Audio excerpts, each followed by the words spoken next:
Have you ever loved someone so deeply that, without realizing it, you slowly forgot how to love yourself? There was a time when I believed love meant sacrifice. I believed that if I worked harder, gave a little more, and remained patient through every hardship, the woman I loved would always stand beside me. Looking back now, I realize how painfully wrong I was. My name is Ethan Carter, and this is a story of how the woman I trusted with my entire heart called me a failure, only to return years later begging me for the opportunity she once believed I would never be able to give her. 10 years ago, I was just an ordinary mechanical engineer living in Chicago. My salary was enough to pay the rent, buy groceries, and occasionally enjoy a modest dinner out, but nothing more. I wasn't wealthy, and I certainly wasn't the kind of man who drove luxury cars or wore expensive suits. Yet every evening, after a long day at the factory, I walked through my apartment door with a smile because Sophia was waiting for me. She had dreams much bigger than our tiny apartment. Ever since we started dating, she talked endlessly about opening her own fashion boutique. She would sketch dresses late into the night, carefully selecting colors and fabrics while describing the future she imagines for us. Every time she spoke about those dreams, I listened with genuine admiration. Her happiness became my purpose.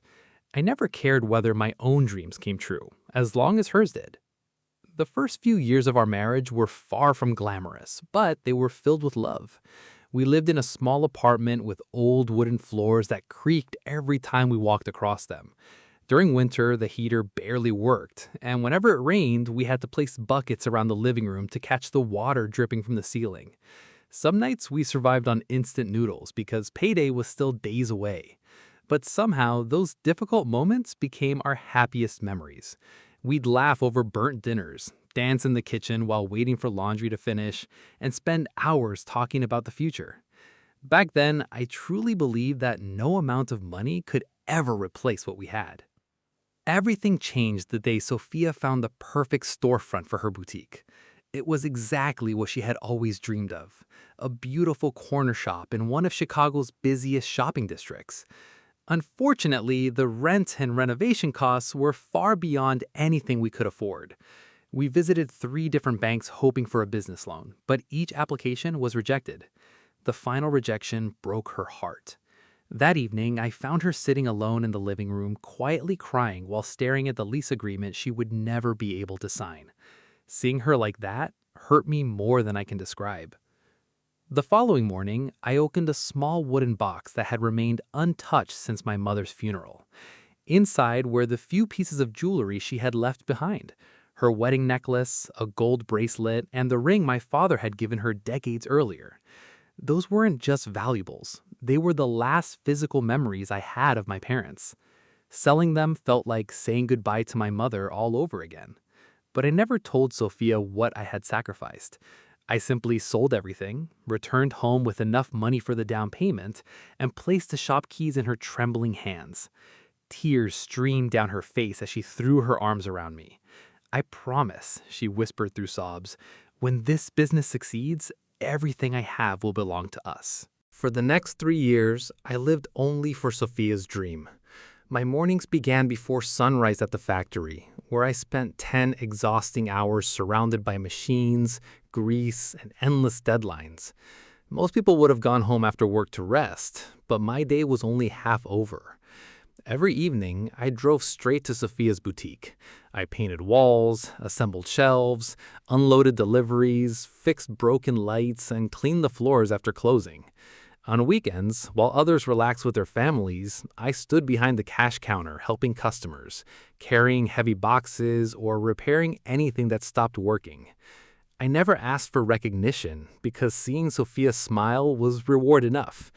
Every time a customer complimented her boutique, I felt proud, even if no one knew how much of my own life had quietly disappeared behind those beautifully decorated walls. Slowly, the boutique transformed into one of the city's most popular fashion stores. Social media influencers started posting pictures from inside the shop. Local magazines feature Sophia as one of Chicago's rising entrepreneurs, praising her creativity and business sense. Invitations to fashion events, networking dinners, and award ceremonies began arriving almost every week. I still remember the excitement in her eyes when she received her first business award. I stood at the back of the crowded ballroom, applauding louder than anyone else as she walked onto the stage. During her acceptance speech, she thanked her employees, her customers, and even the event organizers. My name was never mentioned. It stung for a moment, but I convinced myself she had simply forgotten in the excitement. After all, I loved her. Love has a strange way of making excuses for the people who hurt us. As months passed, the distance between us grew so gradually that I barely noticed it at first. Our late-night conversations disappeared. Weekend movie nights became business meetings. She no longer waited for me to come home for dinner, often saying she had already eaten with clients.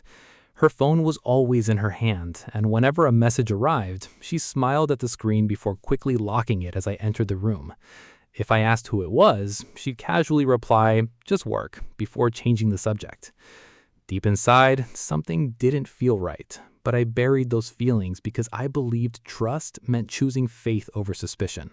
One Friday evening, I decided to surprise her. She had mentioned having a stressful week, so I left work early and stopped at the florist to buy her favorite white lilies. Then I picked up dinner from the small Italian restaurant where we'd celebrated our very first anniversary. As I drove toward the boutique, I smiled to myself, imagining how surprised she'd be. For the first time in months, I felt hopeful.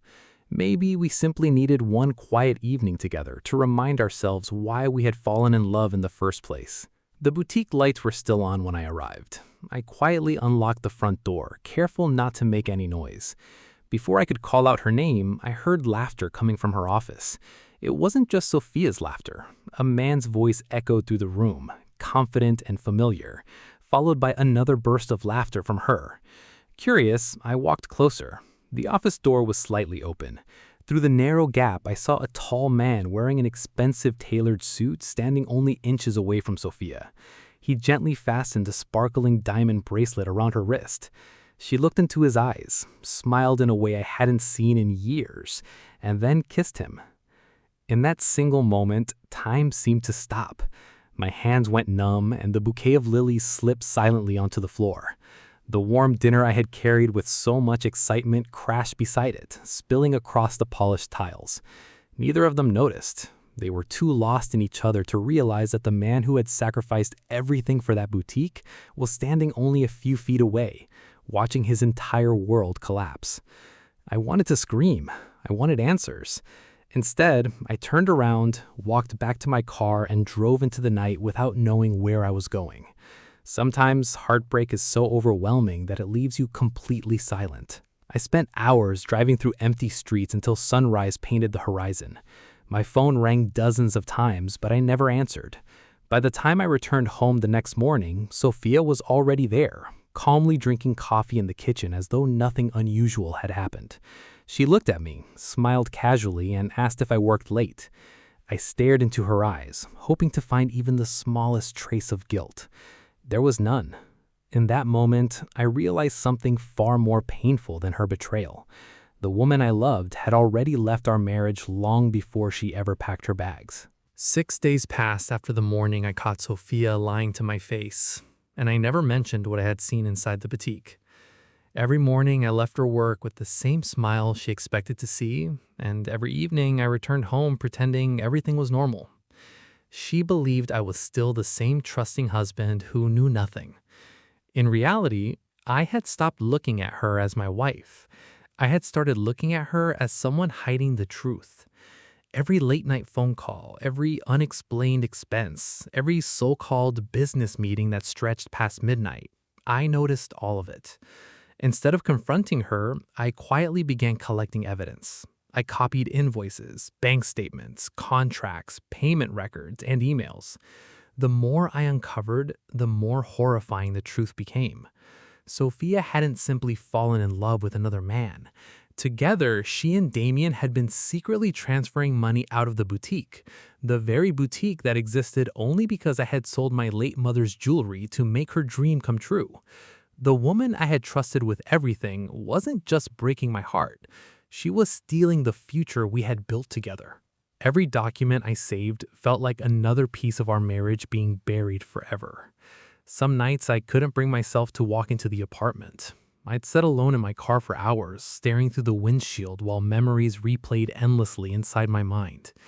I remembered the first apartment we shared, the nights we survived on instant noodles, the promises we'd whispered before falling asleep, and the tears of gratitude in Sophia's eyes when I handed her the keys to her boutique. I had spent 10 years believing love meant sacrifice. Now, I finally understood something I should have learned much earlier. Love without respect eventually becomes nothing more than exploitation. Just when I believed my life had reached its lowest point, fate quietly placed an unexpected opportunity in front of me. One afternoon, I received a phone call from Michael Reynolds, one of the most respected industrial entrepreneurs in Chicago. He introduced himself and explained that decades earlier, my father had helped him build his very first manufacturing plant. Before my father passed away, Michael had promised him that if his son ever needed an opportunity, he would never let him struggle alone. Michael had been searching for me for weeks. His company was expanding into advanced manufacturing and needed someone to lead its engineering division. The salary alone was almost 4 times what I was earning, but that wasn't what changed my life. He offered me equity in the company. If I helped build the business, I wouldn't just receive a paycheck, I would become one of the owners. For the first time in months, I felt hope replacing heartbreak. I accepted the offer immediately, but I never told Sophia. As far as she knew, I was still working the same ordinary engineering job. During the day, I fulfilled my responsibilities at the factory. At night, I poured every remaining ounce of energy into helping Michael build the new company. I designed production systems, solved impossible engineering challenges, negotiated supplier contracts, and slowly earned the trust of investors who valued hard work more than empty promises. Months turned into years. One factory became three, three became 10. Our company expanded across multiple states, winning contracts that once seemed impossible to secure. When Michael finally decided to retire, he called me into his office, smiled proudly, and handed me the position of Chief Executive Officer along with controlling ownership of the company. The struggling engineer everyone overlooked had become the man making the final decisions. During those 5 years, I never once tried to contact Sophia. I never called to tell her I had succeeded. I never drove past the boutique hoping she would see my new life. Revenge had stopped being my motivation a long time ago. I simply wanted peace. The pain she had caused became the fuel that pushed me forward, but it no longer controlled me. While I was building factories, leading thousands of employees, and creating opportunities for others, I eventually heard through old friends that Sophia's boutique wasn't doing well.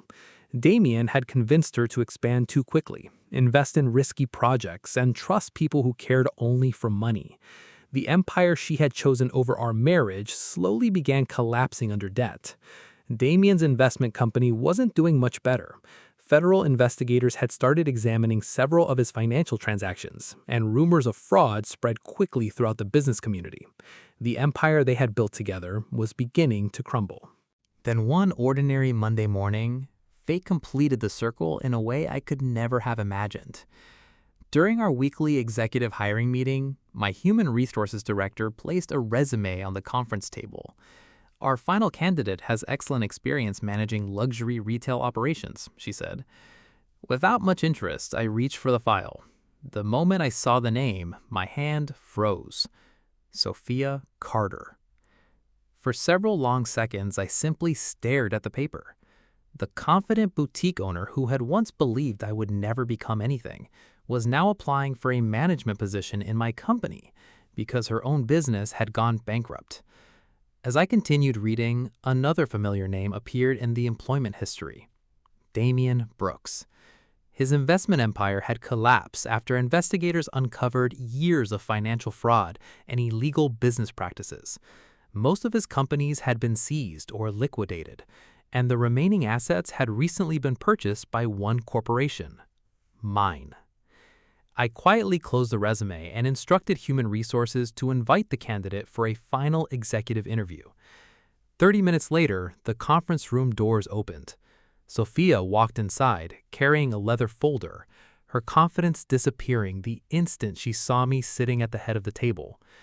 The woman who had once looked at me with disappointment now couldn't even hold eye contact. Her hands trembled, her lips parted, but no words came out.